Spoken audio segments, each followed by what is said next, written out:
In the gap size defaults, we are defining what we want our gaps and margins to be for our drawers and doors. We have a number of different options to give your job the specificity that it may require, but an important thing would be to note the use of margins and how we can use them to our advantage. As an example, if we were to look at our upper bottom margin, it is currently set to 0, and what that means is that our door for our upper cabinets are going to be sitting flush with the bottom of the cabinet carcass.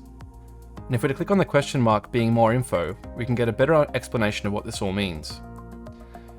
You'll see from the example, if you wanted to create a finger pull for your overhead cabinet doors, you would simply add a negative margin in this particular area.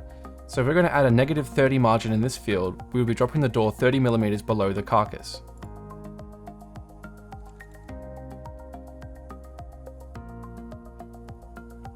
Like in the product size defaults, there are also visual representations of what you are changing to help with what and where changes are being made.